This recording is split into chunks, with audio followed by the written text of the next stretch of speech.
Welcome to the Microsoft Cloud Show, episode 60.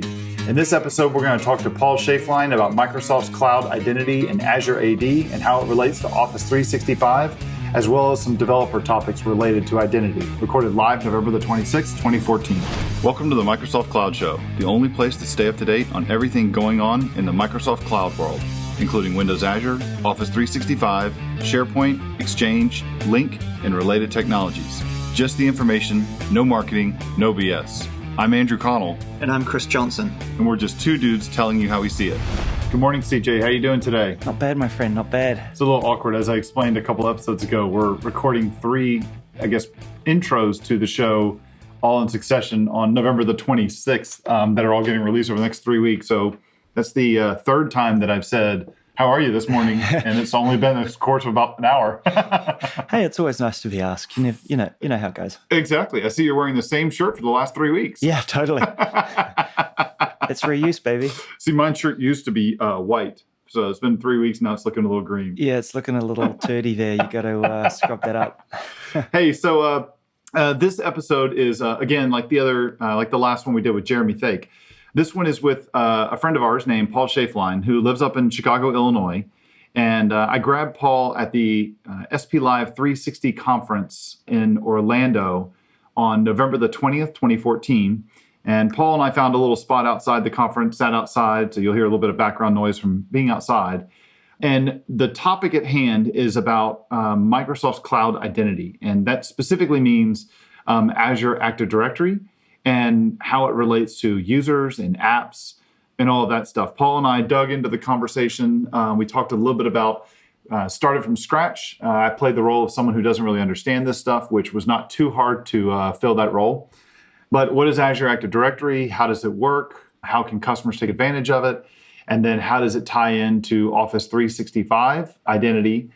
And then finally, we started moving on to the topic of apps and also some of the developer topics, like what is the ADAL library and what is Katana and what is OWIN and what is OpenID Connect and OAuth 2 and all that kind of nuts and bolts kind of stuff. Ooh, all the good stuff. It's good because I learned a lot, but it was really appropriate for me because I know, and I guess it is for you as well, because you guys have recently released the Office 365 APIs for Office 365. You went RTM with those back in, I guess it was late October, early November, announcing them in Tech Ed EMEA. Yeah, that's it. And the first part is that you have to first authenticate. I guess it's kind of, to me, the APIs are really three pieces. You first have to authenticate with Azure AD. So you create an app in Azure AD, and then users can have permissions to use the app and obtain your token. And the second step is using this thing called the discovery service to find out where your endpoints are. And the third step is then go to use the APIs. And that first piece is the part that just identity is always tough, I think, to most people. It's always been that kind of that thing that everybody needs to do, but nobody really understands. Yeah, you get just enough to get it to work, which, is the scariest thing too, because you need to know just enough to get it to work, and then you get it to work, but there's so many permissions and knobs and buttons and stuff that you can tweak that if you don't have it just right, while your stuff may not work, but even worse, it may work, but you may leave yourself open to a hack or a compromise. Yeah. So it's the plumbing everybody needs to really understand, and unfortunately, it's pretty complicated still. It is. It's one of those things. I mean, I've been doing a bunch of work around the 365 APIs recently, working on the Microsoft Virtual Academy training that your team's got in Office Dev and contributing a bunch of content to it. And the authentication piece is by far the hardest piece to understand because it can be really tricky between single tenant, multi-tenant, having to have client IDs and secrets and having the right app IDs set up and the right permissions set up and the right reply URL set up, and there's using the right libraries and how does OWIN relate to the ADAL, and oh my goodness, it is tricky. Acronym soup. Oh my goodness, yeah. Hey, but Paul does a great job of helping navigate some of this stuff. So hopefully people will really get something out of this episode with him. He's a great guy, really nice guy, and knows his stuff in this area. So I learned a lot. Yeah, I tell you, it's a great interview. I know I did the interview, and I'm not saying it's a great interview because I did the interview, but we wrapped up the conversation, and the second I hit stop on my little microphone, I looked at it and I'm like, well, I won't repeat exactly what I said, but I was like, holy man, that was a freaking epic interview. I learned so much out of it and got a better idea about how stuff worked. So yeah, it'll be really good. And I'm looking forward. Paul's going to take the episode. And before we publish this, or by the time everybody hears this, Paul said he'd listen to the interview and he's going to grab some extra links to add to the show notes for people. So of not only stuff that we talked about, but some additional references. So hopefully this and the transcript that comes out of this will be really beneficial and a great resource for people going forward. Yeah, no, definitely. So, hey, it's a long interview. This is one of our longer episodes. It's going to go for a little bit over an hour, I expect. So this is Paul Schaeflein and I sitting down in Orlando, recorded live November the 20th, 2014. All right, this is Andrew. We're doing another interview at SP Live down in Orlando in late November or mid-November, I guess, where it's actually warmed up a bit from being really cold. I'm sitting here with Paul Schaeflein. Paul, how are you doing? It's not really cold. This is wonderful weather based where I'm from. I'm doing great. Thanks for having me. Paul's from Chicago and left the relative temperature of 9 degrees? 9 degrees the morning I flew out, yes, absolutely. So we're all complaining about it being like in the 40s and 30s here, Fahrenheit for everybody. And Paul's like, I don't know what you're talking about. This feels great. I'm loving it. Cool. Well, hey, thanks a lot for coming down to the conference. I've got a role here of being a bit of one of the organizers to help organize speakers and everybody. And I know we've talked a lot about having you come on down for this, and you were down last year as well. And what are you talking about at the conference this week? So this year at the conference, I'm focusing a lot on taking your apps that you've written, right? There's been all kinds of talks and blog posts and everything about how to write a SharePoint app. What do you do next? So a couple sessions and then a workshop on now what? Let's deploy it to production. What do we have to think about as we move forward and go from there? Cool. And you're doing a workshop too, right?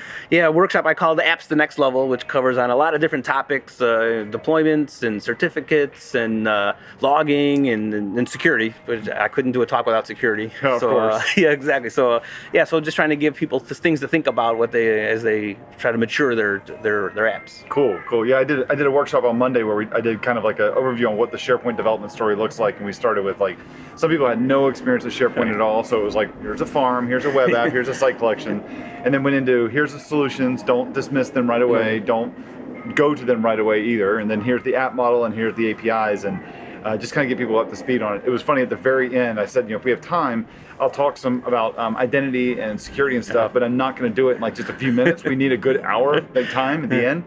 And got a good number of questions where we could go in a bunch of different directions, but I get to the very end and I finished like about 10 minutes early, and someone's like, let's talk about security. I'm like, not in 10 minutes. That is just cruel. It will scare the hell out of you. Exactly. So let me just throw some terms at you. This is things you need to go do some research on. Yeah, exactly. But it's interesting, you're talking about like the developer story, which is changing almost monthly, right? Yeah. But what I'm talking about is stuff that we were talking about when I started in the computing environment 20 years ago. Some of these concepts that I think have gotten out of the consciousness of people. So it's just kind of a refresher. So that's, but yeah, it's hard to keep up with all these changes. Credit to Microsoft for innovating, but it gets hard. It really is. It was. I had a conversation with somebody today about developing training materials. I know you and I both got a lot of experience doing this, and how in one sense it's really frustrating because as you develop the training materials, things change underneath you all the time, and so the stuff has always got to be revved. But in another sense too, it's kind of nice because you don't just have this massive investment of building training materials every 3 years, and then you got to go back and rev them again, and you've got like no billable hours for 2-3 months while you're rebuilding it. Where now it's just constant little updates all the time. So I prefer the more frequent updates because then you don't have these massive changes that are coming at you and trying to figure everything out. So right. There's something new, and it's one piece that you can identify. Yeah. But it's still, I haven't got my head around, and my enterprise clients haven't either. It's like, we deploy an app, we're not going to touch it. For 3 years was plenty fast enough in some instances. So it's kind of interesting dynamic I'm seeing out there. What do we do? That's all great, but now what? Yeah, exactly. Yeah, so it's tricky. So just for everybody too, we're recording this outside. So I've done 1 or 2 interviews down here, and I've recorded, this is the second one. The first one we did it inside, but during a dead time during the conference, so nobody was walking around the hallway. It was pretty easy. We tried the hotel lobby. We tried one place sitting outside. In classic Disney, there's music playing everywhere quite loud. So right now you may hear a rumble in the background. That's actually the Hulk roller coaster from Universal right across the way. That's we're picking up the grind of it going around. So yeah. And AC didn't want the sound of a screeching girl, so I'm staying off the roller coaster. Hey, same here, man. Same here. So what I wanted to talk to you a little bit about today in this episode is mainly around identity and around, I guess, the Azure story around identity specifically for the cloud listeners out there. And this goes in so many different directions.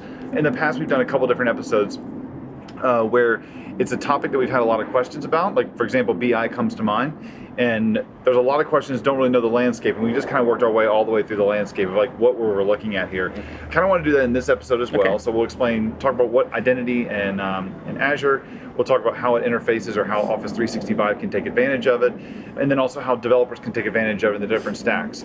I'm going to serve the role as the listener who doesn't really know what they're talking about. Okay. So I'm going to ask some questions. You may look at me and say, you really don't know that?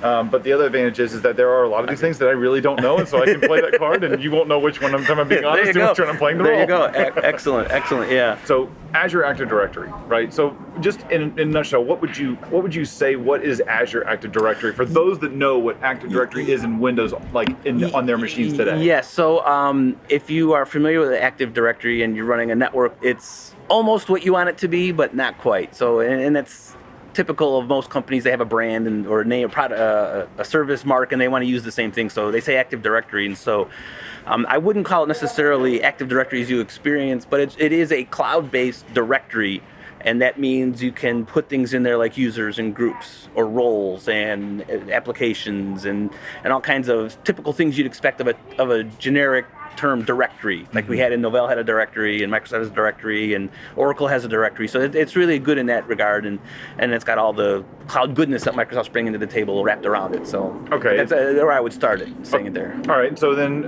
like some of the differences between what we'd have on-prem, what we'd have in the cloud. So no group policy in Active Directory, Azure Active Directory. Right, exactly, yes. So group policy would apply to objects that you'd see in your directory. Well, the only objects you have in the cloud are users, groups, maybe applications. There's no concept of an OU. There's no concept of a computer object. You can't do a custom object, right? When you extend Active Directory to support Link or Exchange, you don't extend Azure Active Directory. You have a set of properties, and that's what you have. And the idea really is that I can use it for authenticating people on a cloud service. That's their initial target right now. Right? Who knows where it'll go in the future, but that's generally what we're talking about. Just the users and groups and roles bit of who are you, and not necessarily the full feature of everything in my container that you'd want. Gotcha. Okay, yeah. So, and then one of the things that it gives us that we don't have in Azure Active Directory is the ability to do like applications as well, where we can set up like true it's kind of like it's Azure's way of doing OAuth 2 for application identity and stuff, right? Right, exactly, right. So when Active Directory was invented, we didn't have the concept of authenticating outside of our organization, and applications really were just consumed things, right? And then that kind of makes sense. So as they go to the cloud, Microsoft needed a solution, if you will, that would say, hey, I want to be able to authenticate somebody and not necessarily open up my whole internet, my network to the internet. So that's why, and in that regard, you can see why not all the objects are there, because it's really just they're trying to do that. And so it worked out natural for them to say, okay, this is going to be our OAuth provider that people are going to want to see. Gotcha. And that's the part we'll get into in a minute, but that's the part where we can see like Office 365 taking advantage of that for its all app model and everything. Right. But when you take a step back, and we can talk more about this, it's not Office 365 specific. It's really just some concepts that we can apply to the internet at large or services at large, and it kind of fits into that solution as well. Right. So Office 365 is taking advantage of this offering, but if I just do a standard ASP.NET MVC app, I could take advantage of it that way. Right. So, and that's two part of it. So, I mean, a lot of people are going to come at this from the approach of, I just need to authenticate a user. Mm-hmm. And so I don't necessarily need tokens. I don't need to have the concept of an application identity. I just want to make sure that whoever hits this page is someone who works for my company. Right. And so IIS has always done the silent login with NTLM integrated. It just works for people. But now when you're up in the cloud, that doesn't just work because of firewall rules and all kinds of security settings. So now what do I do? And so it really is, from a developer point of view, you think of the ASP.NET membership, done correctly and by someone who's much better at it than the average Joe developer. Gotcha. And from an administrator point of view, you rest assured, well, I can manage this directory in a familiar way. I mean, it's users and groups, I get that, and I can enforce user password policies, and then I can be sure that people are doing things properly instead of just some random table of passwords that get hacked and then up on the internet. Yeah, some other developer going through and setting up membership, something like that. Yeah, exactly. Okay, so we touched on a few things. We're going to come back to the whole apps and everything. Yeah, exactly. This is more of this is the reason I wanted to get you on the show here, right? And have this. We have 3 days, right? Yeah. And it because it's such a. This is one of those things that it's such a rabbit hole, or such a you get so many different places that this touches, and it gets confusing with all the different terms, right? So one thing that I see people get confused with is that a long time ago, when I say a long time, let's think back to like the Silverlight administration of Azure, when we had this thing called ACS, Access Control Service, right? Yeah. Is that still around in the sense of it's deprecated and we're not using it going forward, or is it still around in that yes, we still use it today? So it's still around, and so we have to introduce yet another concept here before we go too far into that, right? So Active Directory that people are familiar with, I have a computer, it's on a network. That network also has an Active Directory domain controller, if you will, with an attribute store and all that information. I log in and that all just works. But there is a while back they introduced the concept of Federated Identity. And we saw this first in SharePoint 2010, where I don't necessarily want to log into an Active Directory domain controller that's on my network. I want to talk to some other identity provider, is the term that we're throwing out there, right? And so there are industry standards around that, and what we see in the Microsoft stack is mostly SAML, Security Assertion Markup Language, and that just says basically, me as an identity provider is going to give you as an identity consumer, like SharePoint, here's an XML file that says the person who logged in is Paul, and I verified that it's Paul. And if you trust me, then you should know that it's Paul. And that XML file, that's SAML, that's the Security Assertion Markup Language. Yes, they call it a SAML token. Yes, exactly. And so Azure ACS becomes one of those identity providers, a federated identity provider that would then issue a SAML token from Azure based on it validating credentials. And part of what Azure did when they first introduced it, they made a big splash that you could go to the web interface and say, I want you to allow Facebook logins or Google logins or AOL, whoever, all the various parties, and then you get a token from ACS. And then instead of having to keep up with the whole industry at large of all these identity providers. And so that was its initial goal. And there was a lot of work in 2010 release about I need to do live ID login, and it really became much, much more complicated than people really wanted. So it was kind of deprecated in that regard. And so it's still there, and I haven't looked at the roadmap of ACS for a while, but it's still there, and SharePoint Online is still using it. That's who's issuing the tokens, because that is the service that's doing the federated login, if you will, as opposed to OAuth stuff that we can talk about. So it's still there. You don't see it so much. It's not. There is a tab in the Microsoft Azure portal to manage it, but mostly it happens under the covers for you. You don't have to deal too much with it. But just the key thing is it's the identity provider, similar to ADFS. Okay, so it's the identity provider. So looking at something like Office 365, when a user goes to log in, under the covers they're using ACS. ACS is doing the authentication for them and handing them the token back, the SAML token back. There's certainly more to it than that, and obviously we don't have insight into the whole service. But yeah, the concept that is correct. But now in addition, ACS is layered on top of the Azure Active Directory that you see and are familiar with, just like ADFS is layered on top of a domain controller.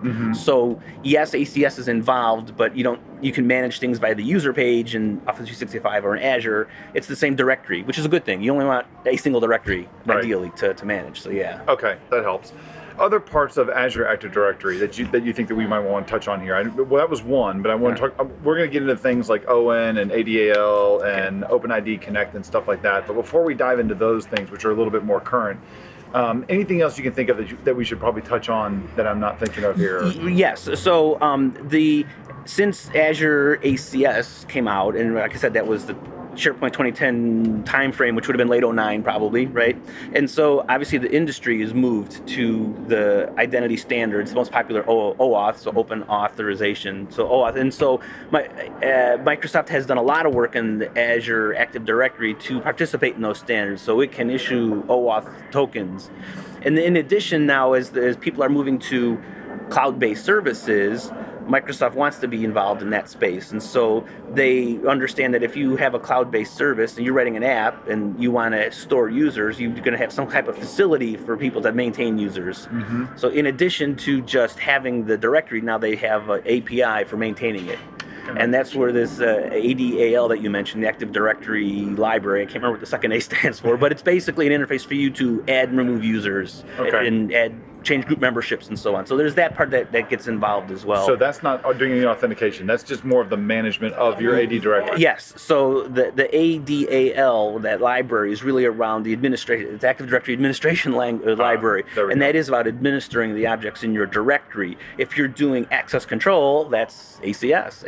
So it's a little bit different. But again, lots of moving parts. Okay, and then Microsoft's given tools to customers to do things like if you have an on-prem Active Directory and you want to be able to synchronize or syndicate that between the two environments there, they've done stuff to make that work. So and that's a rapidly moving space as well too. So obviously, if you're an organization of any size, and even I just said not too long ago, we want one source of users, we want one directory, and so Microsoft has a product. The current version is called the Microsoft Azure Active Directory Sync, which is basically a subset of FIM, Identity Management, Federated Identity Management. That's right. So you basically, just blanked on the name. The new version that just came out September or early October will handle multiple local forests, local domains, and help go through, and it will do an import of your directory and into what they call a metaverse, and you can manage that, and you can decide what attributes you're going to push into the cloud, if you will, the Azure Active Directory. And so that will then allow you to take the credentials that I use when I come into the office. I sit down at my desk. If I log in with Paul and my password, and then I go to some cloud-based service that's relying on the Azure Active Directory, it's Paul with the same password. And end users love that, right? I don't have to remember a second password, or more importantly, I don't write a second password on a sticky note and put it somewhere where it's not secure, right? Because you get too many. Right. And so you have the gamut. You can do a complete synchronization that basically says, Azure, you're pretty much stupid. You don't do anything. You just validate the password that I've given you. And you can also go the other way and say, Azure will let people, I can turn on self-service password management in the cloud, and changes made in the cloud can then come bidirectionally back into my Active Directory. You can choose as little or as much as you want to do. It's really quite customizable, and it works pretty well there. The thing that also gets confusing a lot of people is that, again, remember, this Azure Active Directory is a cloud-based directory. If I'm logging in on a PC, I'm not validating. It's not a domain controller. So I've had people say, well, you know what? I want to put a virtual machine up in the cloud and have it authenticate against Azure Active Directory, and you can't do that. Because it's a machine. Exactly. And so what I'm seeing customers do so far is setting up a site-to-site VPN from their internal network to the cloud and putting a read-only domain controller in the cloud, or just saying there's no domain controllers in the cloud, you come in through our tunnel to validate on a virtual machine. Now, there's talk about how Windows 10 might let you do that, but I don't know the server story around that. We'll see how that plays out. But that's another key distinction, is that it's, again, really about cloud platform as a service things, not infrastructure as a service. Gotcha. So if that makes sense. That does make sense. Okay, cool. So, and then you were saying, you brought up Windows 10 there. So one of the things that they said about Windows 10 is that I'll be able to have, you were saying having a machine, maybe not having a machine being able to log in against Azure AD, but you could have a user log in from Windows 10 to that exists in an Azure AD. Yes. So in Windows 8 and 8.1, you can choose to have your Microsoft account be the authentication, the identity, right? So which is the old Live ID or Hotmail ID. And so that will then morph that it could be my Azure Active Directory credential that I log in with instead of an external one. But then again, that means if I have a distributed workforce and they have an Active Directory account and I synchronize the password to the cloud, again, they can call my help desk. I can change their password on site, and then it synchronizes the cloud. They can log into their machine without having to connect to a domain controller to do a password reset. Yeah, that's true. Yeah, it'd be a lot cleaner, a lot simpler. Yeah, right. So for organizations that have embraced the cloud or are comfortable with that type of flexibility, so again, it's making the authentication platform as a service. Yeah. So, and one of the things that's cool about this is being able to have your identities from your corporate environment federated up to an Azure AD directory. I love the name. It's Azure AD Directory. So it's Azure Active Directory. That's it. With Microsoft Azure Active Directory. Microsoft Azure Active Directory. Right. So we're calling it Azure AD. Oh, Azure AD. So it's not Azure Active Directory directory. Correct. It's just one. Oh, I thought there was two. I thought I saw that on the doc somewhere. Well, you may have. Just saying. AADD. Throw an H in there. Let's have some fun. Okay, so but being able to take your on-prem identities in Azure AD or in your Windows Active Directory that's on-prem, having that federated with or synchronized with your Azure Active Directory, Azure AD. I'll get there. Then the developers will be able to build applications that live up in Azure or somewhere else. And when users want to authenticate, we could let them authenticate with their corporate ID, their corporate login, but it's actually authenticating against the federated version or the synchronized version up in Azure AD instead of going back to on-prem and having to some VPN firewall going back to their on-prem environment. Is that correct? Yes, and actually we're at that state now. There is a directory in the cloud that has user names and passwords and roles or group membership, if you will, right? And there are applications that can use that for their authentication, the most common being Office 365. Mm-hmm. If you go to the Office 365 Admin Center, you look at your list of users, those same users exist in an Azure Active Directory tenant. Mm-hmm. And if you have an enterprise agreement, you call Microsoft and say, I have Azure and I have Office 365, they can help you get those linked together. Or if you use the same account to create both, you'll see that, right? But it's not just Office 365. Box will let you authenticate up there. Salesforce will let you authenticate there, and there's 100 different Smart Sheets. I think that's it too. Yeah, there's a massive quantity of platform services offered by many vendors that, again, because they can accept a SAML token mm-hmm. or an OAuth token. And Azure AD can provide those. Now all of a sudden, you're using your Azure AD to log into all those services. So then your Azure AD turns into being like when you go to a site that says log in with Facebook, log in with Google, log in with Twitter. Now it's also log in with your organization ID, which is your Azure AD user. Yes, exactly. Right, which could be federated from on-prem. Yes, well, so there's two terms I want to talk about there. So it could be synchronized, mm-hmm. which means the password storage and the password comparison happens in the cloud. So that's when I synchronize my account up there, and I'm actually using the Azure Active Directory computers and databases and attribute store to validate the credentials presented to log in. That's one concept. You said the word federated. There's another option I can do. I can tell Azure, I don't want you to do the actual comparison of passwords. I want you to just relay that request back to some service that I have on premises. We're back to that federated identity. We were just talking about how SharePoint can say, oh, go log in over there and come back with a token when you're done. I can do the same thing. So I can turn on federation inside the cloud so that it'll come back to an on-prem or any remote to Azure service. And mm-hmm. Active Directory Federation Services is Microsoft's offering. It's ADFS. Mm-hmm. And so some directory people guys I work with who do directory is their business, mm-hmm. they aren't necessarily comfortable letting Azure do all the login validation. They want to hold all the passwords locally. They don't. Yeah. Correct. So we synchronize the login name up to the cloud and usually an email address. Mm-hmm. And then when I type in that email address on the login screen, I get a browser redirect that comes to some site that I've told Azure. When anything for Schaeflein.net tries to log in, I want you to go to this server for login, and I'll give you a token back. Gotcha. And so that's the federated concept. And so it's still goodness from the end user point of view because it's my same password that I use to log in on my desk. Gotcha. And it might be different about whether I use an email address or my SAM account name, for those of you directory people out there, right? So yeah, is it Paul at Schaeflein.net or is it P. Schaef or whatever? I can decide that. And if I'm redirecting you to a federation server, it typically has a login web page, and if I'm a web guy, I can customize that, right? Gotcha, I can put, they make it very easy to put your corporate logo in a spot and your own little picture, so you can change the text so they understand that at first I see an Office 365 page or I see a Salesforce page, but when I type in my email address, then all of a sudden I see a page that has my company logo, and I can put the directions in there, say, if you can't log in, call the help desk, or the extension 123 or whatever, I can customize that. But it's your corporate page. And yes, exactly, and I can make it as familiar to my users as what they're used to, and it kind of lessens the confusion of cloud identity or not. It's the same one. Gotcha, right? gotcha. So synchronization is different than federation. So that's another key concept people need to understand. So federation is when you're going to hand it off to on-prem and let them do the work, let them do the actual authentication. Synchronization is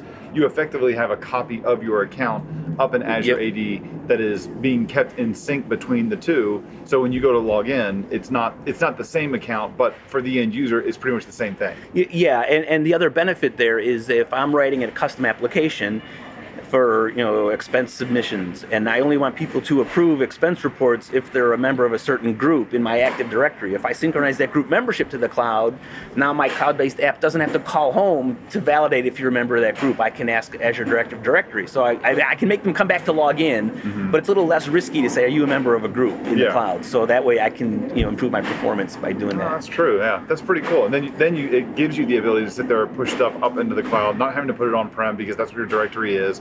Not having to maintain a VM in the cloud to sit there and be able to log into and have that point-to-point kind of exactly. And you can scale that as much as you need to, right? And another discussion I had not so long ago is people are remote, but they're often disconnected. So federated login, which happens in the browser, they call that passive, it ends up with a cookie. So you can decide what's your cookie expiration. Maybe a 20-minute cookie expiration is not good if they're disconnected. Maybe you want 24 hours so they can log in once in the morning and not have to do it over there. So you get all those kinds of choices. Gotcha. That's pretty cool. That's pretty powerful. So let's pivot a bit. Let's talk a little bit about Office 365, how Office 365 uses. I guess I shouldn't say we pivoted because we've already thrown it in there a few times, right?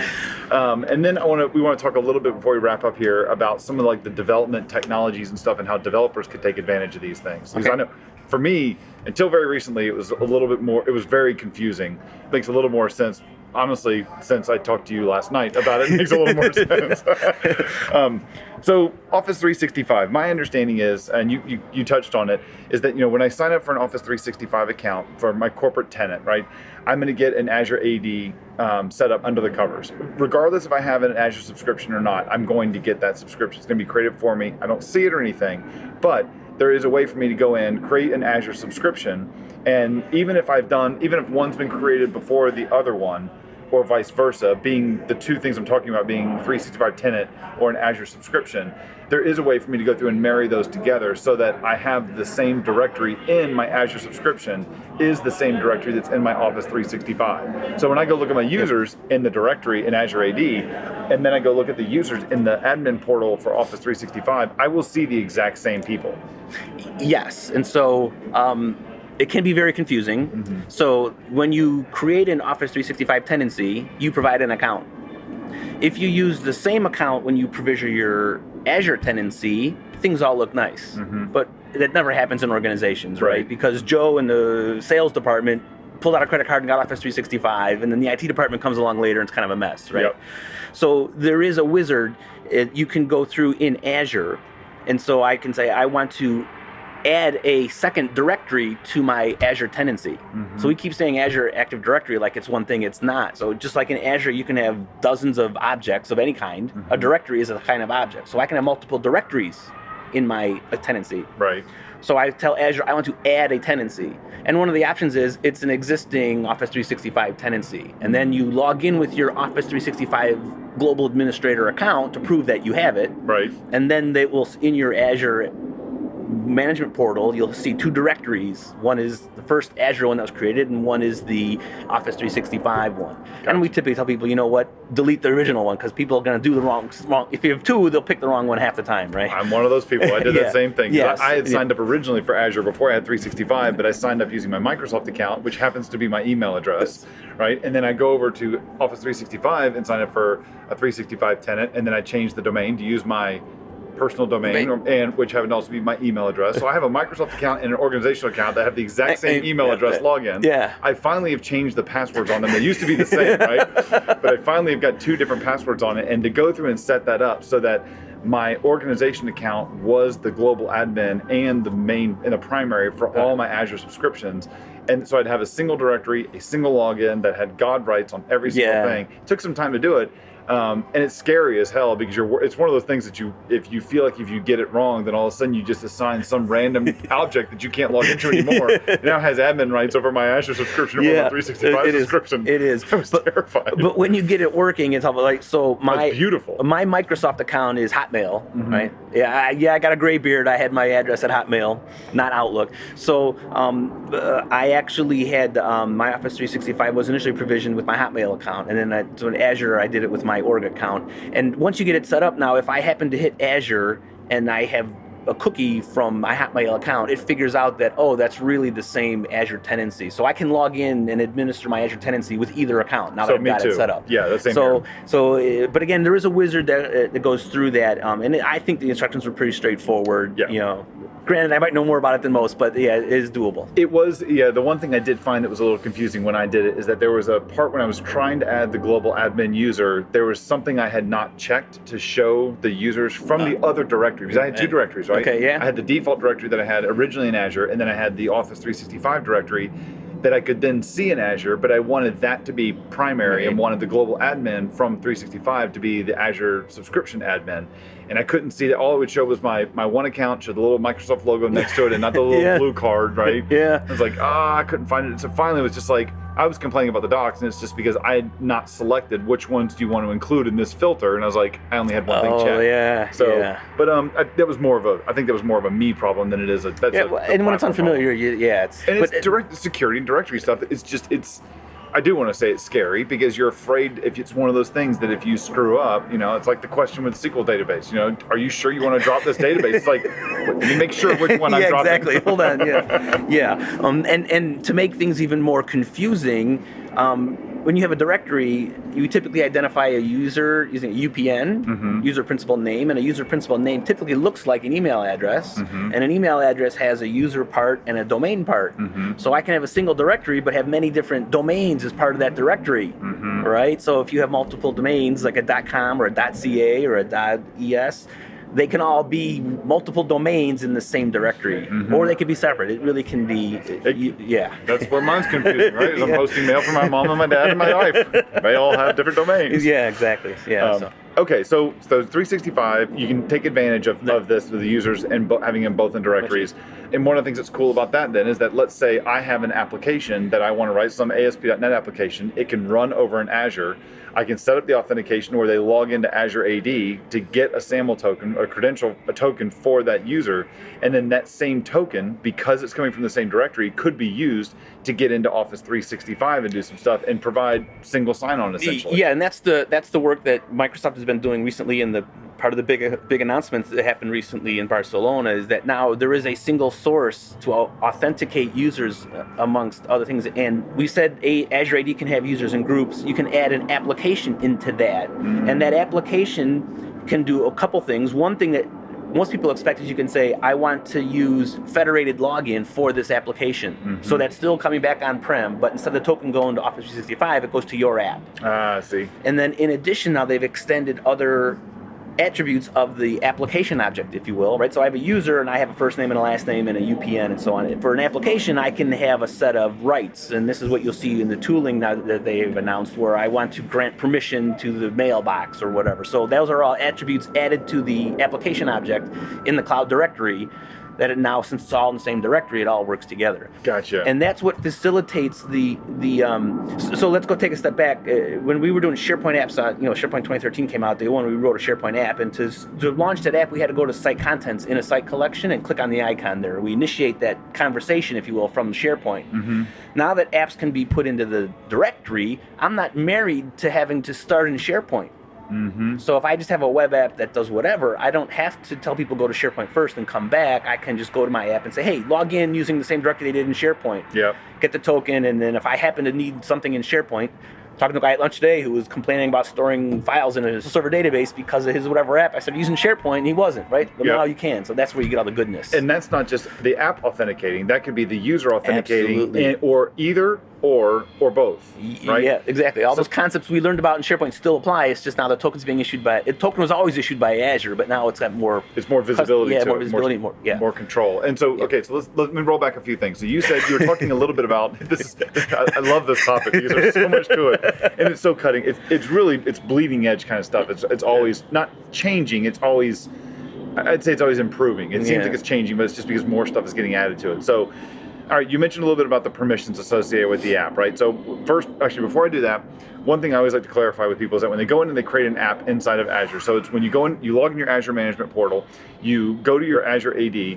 When you get into it, you have tabs for users, groups, and you also have one now for applications. And when you go in and you create a new application, it's going to go in and prompt you for, what kind of an app is it, what's the name of it, a couple other things like, where should we send you back once you've authenticated, the reply URL. But then when you get in there, you're given an ID, they call it a client ID, and then you're also going to create a secret or a key. You get a key associated with it as well, and the key is good for like 1 or 2 years. Those two things, I think people get confused by it. They're like, well, what are these two special things here? And to me, it's always just, where you think application, think user. Where it says ID and key, think username, password. Yep, exactly. It's the same concept. Yep, I refer to it as an app password all the time instead of a secret, because then people say, oh, it's a password. Maybe I should be careful with that thing. Yeah, well, it looks confusing as heck anyway. It's an encrypted string, so you want to, right? Yeah. So, and then the other part too, you talked a little bit about the permissions. So if we scroll farther down on that same page where I'm managing the app, at the bottom here we can choose some different permissions, and there's different permissions that they've already set up by default. So there's one for your directory where you can say, this user can sign in, you can interrogate their... This app can, I'm sorry, correct. Yes. Because the app and the user are two different things. Absolutely, right? Remember, apps are now a full class citizen in identity in these days. That's right. Okay, so the different permissions that the app can have is that one, it can interrogate information about that user, allow users to log in and find information about them and other people in the directory. It can talk to Exchange, Office 365 Exchange Online, and do things like look at their mailbox, their calendar, their contacts, and all that stuff. It can also go to SharePoint, and it can look at their OneDrive files. It can look at sites. But then that list, presumably Microsoft will add additional things to that. Yeah, and I don't know this for a fact, but I cannot imagine that someday I'll be able to put my own things in there. So I read somewhere where you can either do that today through some special PowerShell thing, or it's something that is coming where you would add your own, say these are the different permissions my app can have. Yeah, so what ends up happening, right, today, if I have an app and I want to have different roles of users in my app, I have expense submitters and I have expense approvers. I need to create 2 roles or 2 groups to do that today. I fully expect to have that same model available to me so that when I go into Azure and I create a new application, I can say these are the roles I want my application to allow, and so people can then, administrators can let users do that.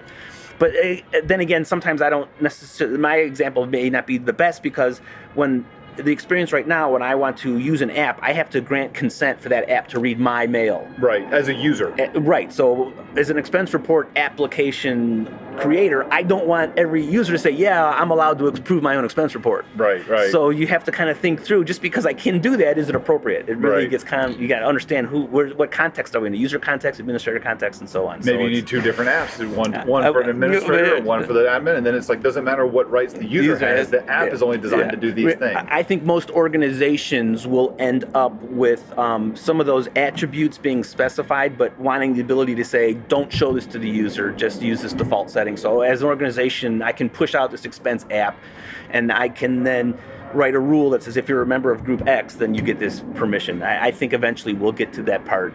And so that'll be, I think there'll be a lot more administrative tweaks and knobs, just like you have an on-prem AD now. When you load the Active Directory users and groups, there's millions of tabs. I think we'll see more and more of that as the cloud matures. Yeah, I agree. And I think that one of the things that's nice about this too is that now, given this ability, when these applications that we're creating in Azure AD, these are the apps that developers have been creating for Office 365. When you want to be able to create an app and say, I want this app to have permissions to work with managed metadata or work with search or whatever, or do different things, that token, when I do something that's going to authenticate against Azure AD and obtain that access token, just like Azure AD gives me a SAML token for a user, I can use that access token to go get into SharePoint to do something. So like you said earlier, we can create apps inside of Azure AD, have a full-blown ASP.NET MVC website, have people log in, have apps log in, authenticate, get those tokens from Azure AD, but never do anything over in the SharePoint side. But that app has been configured to say, yes, it can talk to sites or site collections, and then I could use those tokens that I obtain to go in my application to go straight over to Office 365 to treat like first-class citizen, like you said at the very beginning or earlier on, that we don't have to start from 365 anymore. We can start from the Azure side now. Right, and all those pieces are there, which people don't always realize. So when Azure AD first came out, they had the ability for me to go in Visual Studio, right-click on a project and say there was an identity and access control wizard in Visual Studio that did nothing except wire up an app to do federated login to Azure Active Directory. And now with the new Office 365 tools, we're doing the whole permission bit. But that login is still there. So eventually, I hope the tools kind of merge. Again, it's a fast-moving space. But so all those pieces that you're talking about, they're already there. That can be done today. You just have to find the right pieces and do it, and it works great. Cool. And then eventually you'll be able, so you can have a. We didn't talk about, but the app launcher was another big announcement in Barcelona. In SharePoint, I can click in the upper left, and I can see all the apps, Exchange, Outlook, whatever, and I can put custom apps in there by adding them to this directory. Well, there is an equivalent page in Azure. I can go portal.azure.com. I think, no, that's the wrong URL. I'll look it up. There's a page there where I can log in as a user and see all boxes for all the apps that I'm allowed to launch using my Azure credentials. That's right. I've seen that so too, Exchange Online's there, SharePoint's on there. I can put Salesforce, Dropbox, put my custom apps in there as well. So, if the Office 365 isn't what you want people to be their home experience, you don't have to go there. Yeah, that's pretty cool. It's really cool where they're going with this whole process. So another thing too that I want to talk about is a little bit on the developer side, right? So there's a few different terms and stuff that I find that are, well, to me, were confusing as hell, right? So we talked about ADAL a little bit, right? Yep. So Access Active Directory Application Layer. Administration Library. Administration Library, okay, yeah. So and that's the part that we can use to go through and manage the directory, not do the authentication, but manage the directory and the contents of it. Yeah. Okay, so another thing that I've heard that's been discussed a bit that was discussed actually a lot over at Tech Ed Barcelona back in a couple weeks ago, I guess it was in October of 2014, was OpenID Connect. And the new support for OpenID Connect and how SharePoint or Azure supports it, Azure AD supports it, and SharePoint can take advantage of it. So you talk a little bit about this, or? Yeah, just a little is all I can talk about this. So at a high level, we've talked already about how I'm going to be having a token being sent to somebody. Mm-hmm. And so when we were talking about the context of users, we can have a SAML token being sent to, that represents the identity of a user. And we have OAuth tokens that represent the identity of an application and or a user, right? OpenID Connect is very similar. It's a different acronym, if you will, around the similar concept. So I haven't gone in depth into this, but at my high level is, it's just another way of doing things.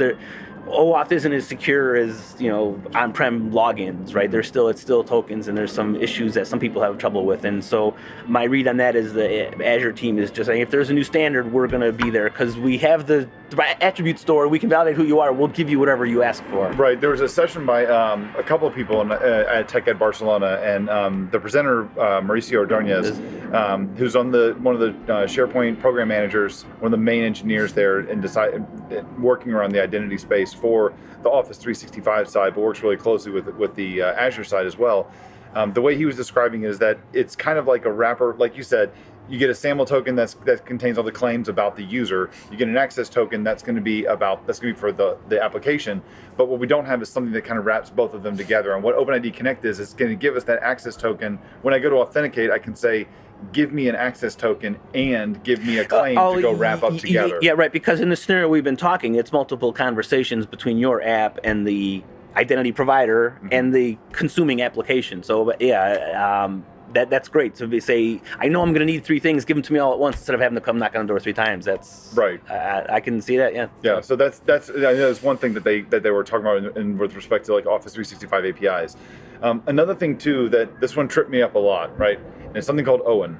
And it's an open technology, and I know. And I was on a project recently where the instructions were to stop using the ADAL way of doing stuff and use OWIN instead. And I honestly was like, okay, but I honestly I didn't have as much understanding of exactly like what and why I was doing that. I knew, well, other than customer said do it because it will send you a check, which is a good reason to do many things. Exactly, yeah. I got it going. I have no idea if I just compromised some nuclear codes or anything like that. That's not my concern, right? I have an indemnification clause in my contract. No, but so seriously though, my client was not the U.S. Defense Department. So, what can you describe a little bit about what OWIN is? What it is, what it does? Is it replacing something? Is it just another way of doing something? Yes, so there was a lot of talk about OWIN, which is OWIN, and I don't know what that stands for off the top of my head. And there was a project Katana, which was part of the ASP.NET team And part of what has been happening is when ASP.NET first came out, we had the pipeline, and you could write handlers and modules and pages that interact with that ASP.NET pipeline. And now, as we're moving forward, and you get into, MVC really kind of peels some of the layers off. It's not a big black box that manages session state for you automatically, is just like VB used to do.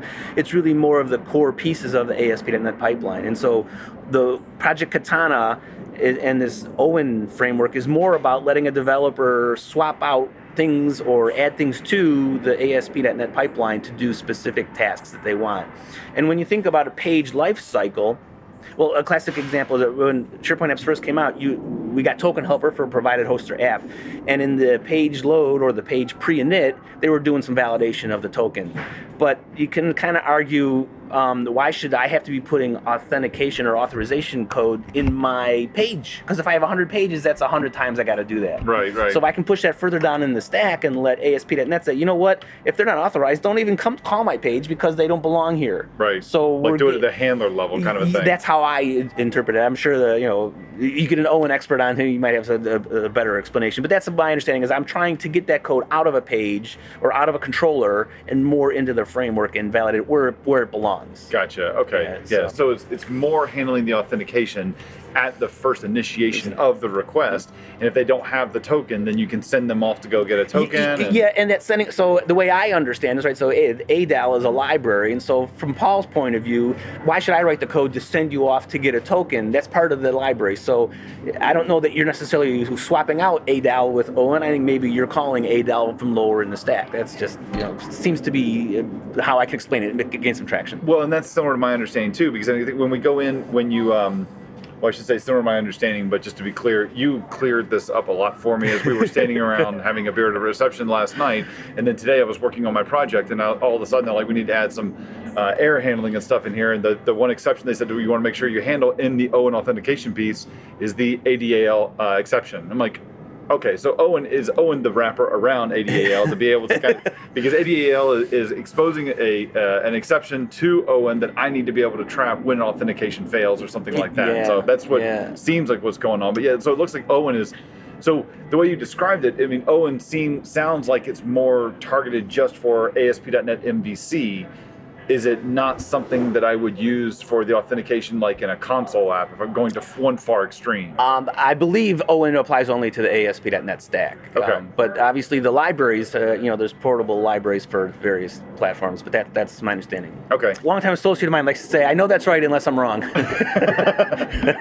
know that's right unless I'm wrong. And then what was the other one that he said? Observationally correct. Yes, Yeah. that information is observationally correct. Yeah. Which means it looks like it's right. May not be right, but it sure is acting like it. Cool. Well, man, we've gone on for quite a bit here on this. I'm sorry if I blabbed too much. No. This is exactly what I was hoping for. I'm looking at this. I mean, we're sitting right around 48 minutes of discussion. Identity's been one of those things that kind of interests me for a long, long time. So I get going. So well, it's one of those topics that I think it's to me, when you look at OAuth and authentication and identity and all that stuff, it's a very I call it a very heady topic because it's very hard to put your fingers on it and to draw the whole thing out. It's easy to kind of show how the flow goes, but it's also easy. Like the very first time I first started looking at this stuff, like for OAuth 2, compared to what a traditional authentication model we would look at, you stand back and you hear all these levels of trust and like going, is this really secure? This looks pretty easy to hack. And it's like, oh no, it's all based on a trust, and someone has to establish that first trust. Yeah. To say, I trust the person that's building that token. That token has signed with a certificate. The only person that could have built that token is someone that had the private key that I'm trusting. So you can't spoof it. You can't. Yep. Yeah. It's the same. But who do you trust, right? Yeah. So exactly. It took a little bit of time for me to wrap my brain around that. And so you didn't trust all the platform yet? No, I didn't. I did not. And in fact, I'll be completely frank, is that I was teaching the OAuth security and stuff for a lot of the app stuff for a good many months. I won't say how long it was. And people understood it, but I don't think I had a firm grasp of what I was saying. Or I could repeat it quite well, and I could answer many questions quite well, but I didn't feel like I had the script. You could call the help desk and I could read the script back to you, but if you went off script, I'm like, I don't really know. That's what you see. I mean, part of the maturation as a developer, people, right? So if you look at a sample and you write the code and it works, life is good. But when it doesn't work, how do you figure it out? Yeah. And so I think hey, listeners, bookmark this thing. So when identity doesn't work and you need to figure out why it's not working, sometimes you need to know what's supposed to happen and why it's happening. So it's kind of... Yeah. One of the best demonstrations of it, too, to really show how this whole process worked. I saw a guy just recently sit down with a browser and Fiddler and went through the entire authentication process, but used the browser to initiate like the first request, and then basically did everything in Fiddler and was showing how the process went. It's really insightful. For developers, it's really interesting if you pop open Fiddler, clear the whole session, go try and hit an application that uses Azure AD, or go try and hit SharePoint Online, or go try and hit a SharePoint app. And the first time you do it, just watch the requests that go by. Get rid of all the images, get rid of all the scripts that come by and everything like that. Look at the 200s, look at the 401s. Yes, look at the 200s that come across. Look at the 500. Well, hopefully no 500s. Look at the responses. It is interesting to see all the data that goes back and forth because it's all client over HTTP, because it's all HTTPS and over TCP/IP and all that stuff based, it's really easy to use something like Fiddler to see how all the work is being done. Yeah, exactly. So now I'm 90% sure that the Microsoft Virtual Academy has a recording that does a very similar activity. And it's very instructive because let's take a step back when you're doing like all the Office 365 stuff that was announced, right? There's a set of libraries that you can add to a ASP.NET MVC app or web form app. There's also a library for Windows Windows Store apps, if you will, Xamarin and all those. Under the covers, it's all talking from a machine over the TCP/IP to Azure. So it's all the same stuff. So Fiddler in a browser, you can see that traffic, but it's the same traffic that happens if you're in a Windows Store app. The difference is instead of a browser redirect, you get a dialogue where you type in your password. But under the covers, it's the same stuff. Same thing, yeah. So understanding what's happening there and what causes this thing or that thing to happen gets you way down the path of trying to figure out a problem. Yeah, mapping out like the sequence diagram and stuff. When I first started playing with this, I found, you watch everything going on in Fiddler and it's like, I can pick this apart. And if I pick this apart and I can understand what pieces are going and then I kind of tweak little values here and there and I can see how to manipulate it, it was really useful because then I've got this hand-drawn thing it's on my whiteboard behind my desk. I've got a picture on my laptop somewhere where it shows all the pieces going back and forth. It's really cool to watch it from the developer side. And here's a real-life debugging scenario. It'll take us a little time. So I was at a client and we set up directory sync. So we were synchronizing up to Azure AD and we're off we go. And then it comes time they were doing federated login. So we then flipped the switch to say we want to do, for this domain, we're going to do federated login. And we go to Azure, type in the password, redirect on subprem, we could see the logo, type in the passwords and it would fail, give us a strange error, what's going on. And so, again, on a developer machine, I cracked open Fiddler and looked at the HTTPS traffic. Don't do that on a production server, people. And so we looked, and what ended up happening was the claim being returned back from our on-prem Federation server to Azure didn't match what it expected. And as it turned out, when we did the synchronization, you pick which attributes to push to the cloud. There's a drop-down of all your Active Directory attributes. There's only a couple hundred, right? Yeah. And sure enough, when we done that, it's like hit the one right below or right above the one that we wanted. So the attribute that was stored in the cloud that it was expected to match from my login didn't match. So Azure said, you're not who you said you were because right? And I didn't know that until we used Fiddler to say, what are we sending back up to the cloud? And we said, well, that looks right. Yeah. Why is that going on? So we started backtracking. So that you never know where that Fiddler understanding is going to come into play because like, what's going on? It's a super powerful tool, and I think for especially today with so much of the web stuff, with so much client over HTTP, it's a tool that, I still feel I touch about 30 or 40% of it. I can use the composer and the inspector and the filters and stuff like that, but I know there's so much more stuff that's incredibly powerful with it that I want to dig into. But I still wish they really had a good way to just say, filter out everything but the real traffic back and forth. Kill the tunnels, kill the images, kill anything that's, I'm sure that extension language they have in Fiddler, I'm sure can do that. It's just who's got time to figure that out, right? Exactly, yeah. We got a couple of the things where, like, I know Kirk Evans has gone. We should buy Kirk a couple beers, maybe he'll do it for us. Exactly.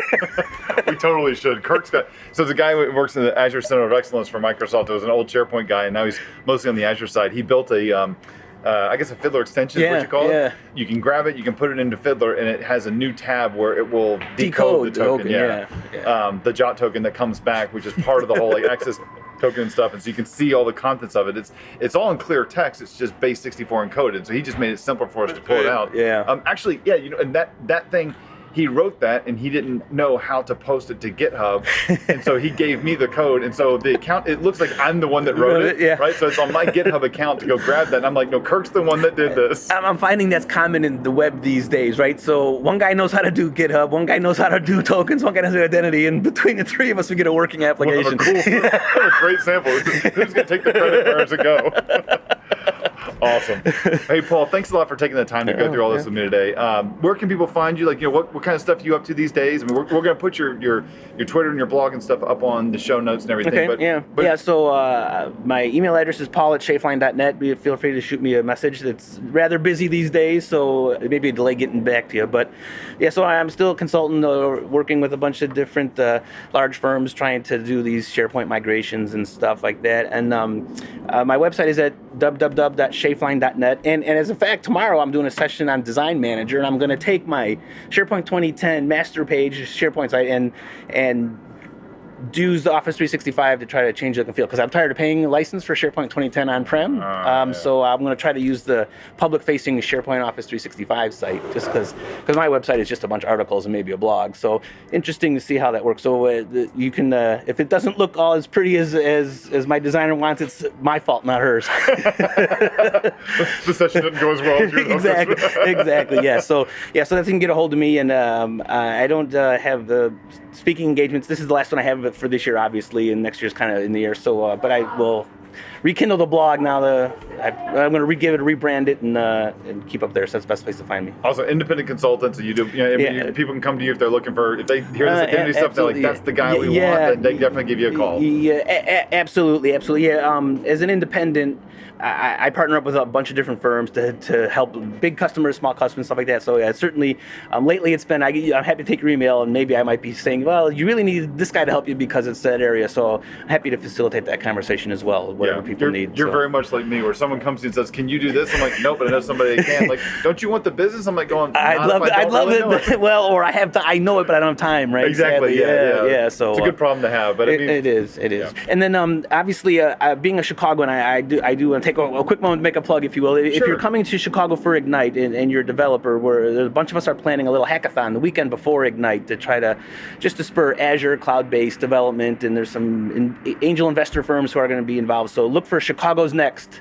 It will be coming out soon, and if you're going to be in town early and you want to spend time writing some code over the weekend in downtown Chicago, there's an opportunity coming for you. Yeah, that'd be cool. I mean, it'd be fun to. I knew that was coming. I know the guy that some of the people that you're working with on it, and I tell you that it would be interesting to see what we can come up with on that weekend, especially knowing that Build is the weekend. Yeah. Before, there's going to be a lot of epic stuff that gets announced that week, right? Yeah, exactly. So who knows, right? Yeah, probably a whole bunch of guys probably coming to Ignite from Build, maybe showing up with Surface 4s that they got for free or something. I hope not. That would make me jealous, because I don't think I'm going to be able to make it to Build. But I really want to go to Build too. But 2 conferences back to back, that ain't going to happen. Well, 3 for us. For us, yeah. We're looking at a London conference the week before Build, right? So you go from Chicago, I go from Florida over to London, then San Francisco. You get to go home, back to Chicago. That sounds almost as crazy as spending 12 days going across the UK. Who in the world would do that in a bus or something, right? Why in the world would you do that? That was a fun trip, though. Yeah. Cool. So no, thanks for having me on, and happy to chat about SharePoint all the time. So cool. Thanks a lot, Paul. Appreciate it. My pleasure. If you have a question for us, go to microsoftcloudshow.com/questions, where you can submit it as text or record it as a WAV or an MP3 file and provide a link so that we can play your question on the show. Our theme music is an excerpt from Evaporated Eric by Monk Turner, used under Creative Commons. You can subscribe to us in iTunes by searching for the Microsoft Cloud Show or via RSS at microsoftcloudshow.com, where you'll also find a full transcript and show notes of each episode. You can find us on Facebook searching for the Microsoft Cloud Show, or on Twitter at MS Cloud Show. Thanks for listening. We'll see you next time.